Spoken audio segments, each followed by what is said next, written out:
খুবই ভয় পায়। ভয় পাওয়ার আরো একটি কারণ হইলো যে শূন্যস্থানটা বসানো একটা চ্যালেঞ্জ এবং সেই শূন্যস্থানটা সঠিক রূপে বসানো একটা চ্যালেঞ্জ।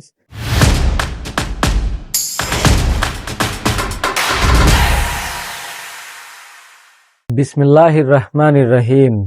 নাহমাদুহু ওয়া নুসাল্লি আলা রাসূলিল কারীম। I greet you with the Islamic greeting. আসসালামু আলাইকুম। তো আমাদের স্টুডেন্টের সবচেয়ে বড় সমস্যা যেখানে দাঁড়ায় সেটা রাইট ফর্ম অফ ভার্ব করা, খুবই ভয় পায়। এবং ভয় পাওয়ার আরো একটি কারণ হইলো যে শূন্যস্থানটা বসানো একটা চ্যালেঞ্জ এবং সেই শূন্যস্থানটা সঠিক রূপে বসানো একটা চ্যালেঞ্জ। তো আমি যে প্ল্যানটা করলাম সেটা হলো যে এসএসসি বোর্ডে পরীক্ষায় যেগুলো আসছে গত সালগুলোতে সেই প্রশ্নগুলো একটা একটা করে হয়তো আমরা ব্যাখ্যাগুলো প্রোভাইড করব। সেখানে রুলস থাকলে সেই রুলসগুলো বলার চেষ্টা করব। এই ভিডিওগুলো হবে 5 থেকে 6 মিনিটের বা 3 থেকে 4 মিনিট বা 5 থেকে 6 মিনিট। সেই ভিডিওর মাধ্যমে ধীরে ধীরে তারা শোনার মাধ্যমে, ব্যাখ্যাগুলো লেখার মাধ্যমে, প্র্যাকটিস করার মাধ্যমে তারা সেটা আয়ত্ত করে ফেলতে পারবে। তো দেরি না করে, বেশি কথা না বাড়িয়ে তো ব্যাখ্যায় চলে যাচ্ছি। প্রথমত আমাদের এই শব্দের অর্থগুলো, অর্থাৎ এই বক্সের শব্দের অর্থগুলো জানতে হবে। প্রথমে রিকোয়ার মানে প্রয়োজন, প্রোভাইড মানে দেওয়া, সরবরাহ করা, স্প্রেড মানে ছড়ানো, প্রমোট মানে প্রচার করা, ডিফাইন মানে সংজ্ঞা দেওয়া, অ্যান্টিসিপেট মানে অনুমান করা, ডিরেক্ট মানে সরাসরি এরকম কিছু বা নির্দেশনা দেওয়া, রিমেইন মানে থাকা, স্টে মানে থাকা। এর মধ্যে কিছু ওয়ার্ড আমরা ডবলও ব্যবহার করতে পারি, নাও পারি। তো আমরা একবারে একটু দ্রুত বলার চেষ্টা করব।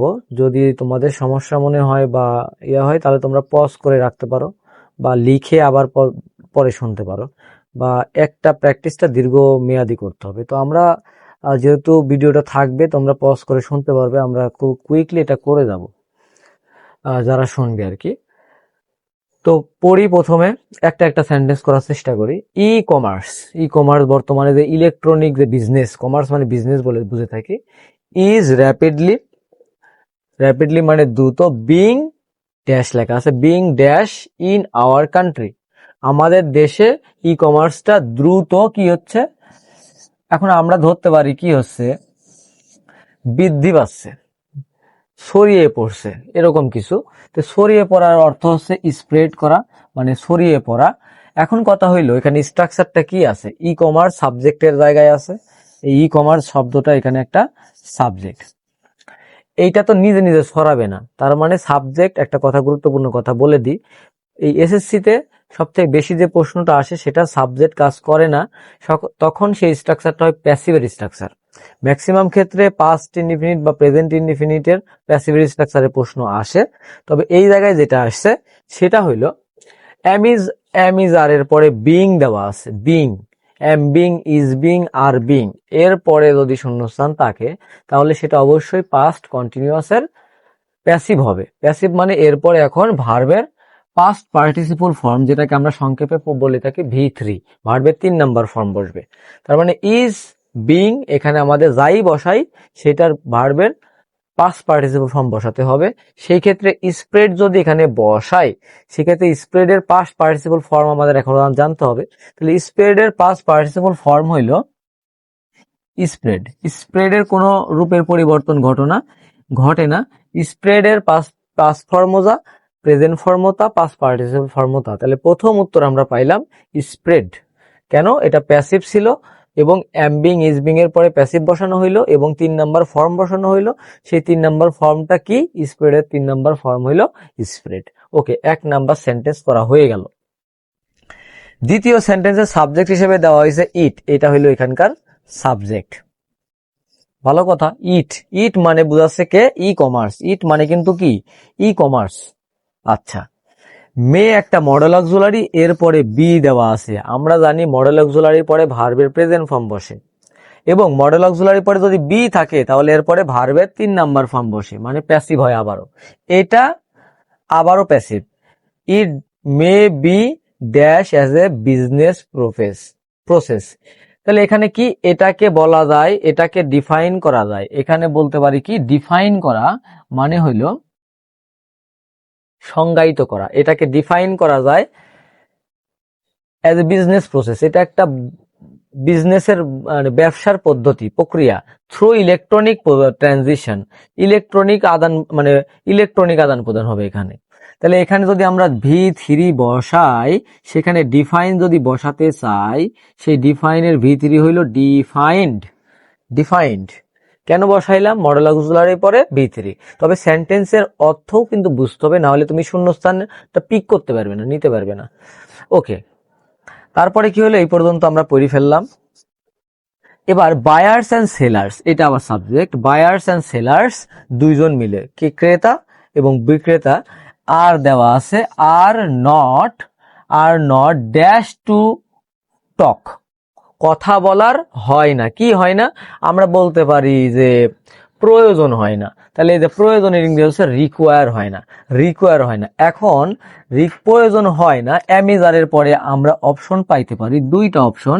একটা হচ্ছে ভার্ব প্লাস আইএনজি বসাতে পারি, অথবা আর একটা অপশন আছে 2 নাম্বার অপশন, সেটা হলো V3 বসাতে পারি।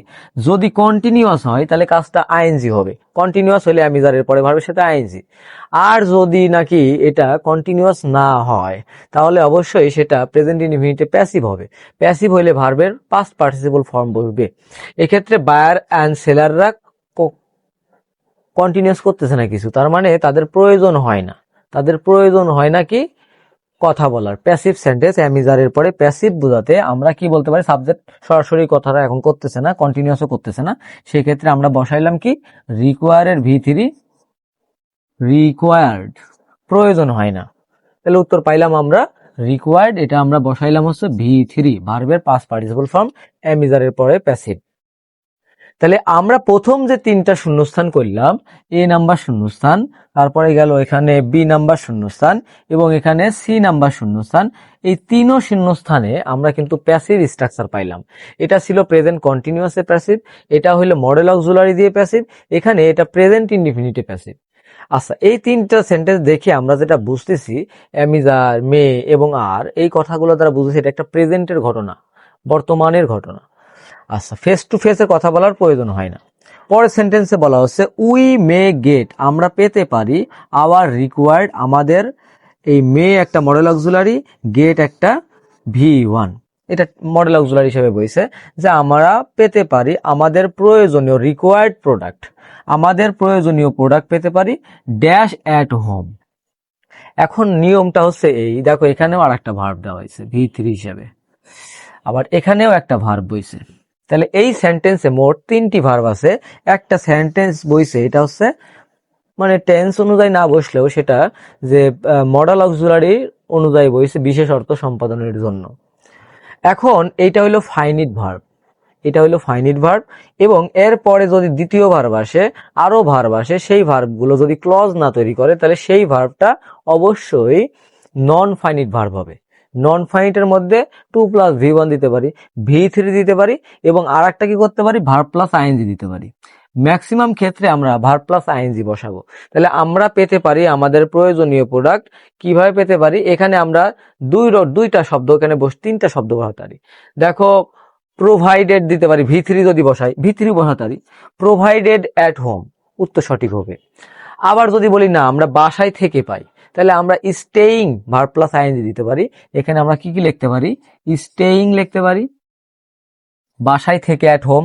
অথবা যদি আমরা প্রোভাইড লিখতে চাই তাহলে আমরা দিতে হবে প্রোভাইডেড, সরবরাহ করা হয় অ্যাট হোম। তাহলে দুইটা উত্তরই কিন্তু কারেক্ট হবে, কারণ দুইটাই নন ফাইনিট ভার্ব। কারণ একটা টেন্স অনুযায়ী বসছে, দ্বিতীয় ভার্ব তৃতীয় ভার্ব যতই আসুক ক্লজ না তৈরি করলে সেটা অবশ্যই নন ফাইনিট ভার্ব হবে। স্টেইং অ্যাট হোম, এতদূর অর্থ গেল। One of the best opportunities, এখানকার খেয়ালটা করতে হবে। ওয়ান অফ দ্য যখন থাকবে, সাবজেক্ট আছে ওয়ান, এখানে প্রেপোজিশন যুক্ত আছে one of the best opportunities, এইটা একটা কথা। এবং এই কথাটার সাথে অপরচুনিটিস কথাটা প্লুরালে আছে, এটা হলো প্লুরাল নাউন, এবং এর সাথে প্রেপোজিশন যুক্ত আছে। প্রেপোজিশন যুক্ত অংশ কখনো সাবজেক্ট হতে পারে না, এখানকার সাবজেক্ট হবে ওয়ান। এখন ওয়ান ড্যাশ দ্যাট, তাহলে ওয়ান ড্যাশ দ্যাট লেখা আছে one of the best opportunities, অনেক অপরচুনিটিস মানে হলো সুযোগ, সেরা সুযোগগুলোর মধ্যে একটি হলো এই যে দ্যাট। তাহলে হলো হতে আমরা এখানে কি বসাতে পারি, যে এখানে আমরা বসাতে পারি হচ্ছে, আসলে এখানে একটা বি থাকার দরকার ছিল, এখানে একটা বি থাকার দরকার। তাহলে এখানে বি যদি আমরা বসাই, যদি আমরা বি বসাই তার মানে এম ইজ আর বসাতে পারি, মানে প্রেজেন্টে এম ইজ আর বসাতে পারি। ওয়ান যেহেতু সিঙ্গুলার তাই আমরা এখানে কি বসাতে পারি, ইজ বসাতে পারি। তাহলে এখানে আমরা ওয়ান এর সাথে কি বসাতে পারি, ইজ বসাতে পারি, ইজ দ্যাট। এটা হলো এই যে বিজনেসম্যান, এইটা আবার সাবজেক্টে চলে আসলো, এইটা আর একটা সাবজেক্ট, এটা একটা ক্লজ তৈরি করলো, এইটা একটা ক্লজ, সাবজেক্ট ভার্ব, আবার একটা কনজাংশন যুক্ত করা হইলো, আবার একটা সাবজেক্ট। বিজনেসম্যান প্লুরালে আছে, ই দেওয়া আছে, ম্যান থাকলে সেটা সিঙ্গুলার হইতো, ম্যানটা প্লুরালে আছে। Businessman from home and abroad can একটা মডেল অক্সিলারি, এরপরে অবশ্যই ভার্বের প্রেজেন্ট ফর্ম দিতে হবে। তাহলে বিজনেসম্যানেরা পারে কি করতে পারে, বাড়ি home and from home and abroad, ঘর থেকে এবং বিদেশ থেকে, দেশ থেকে বিদেশ থেকে, ক্যান V1 যাই বসাই এখানে কি দিতে হবে, V1 বসাতে হবে।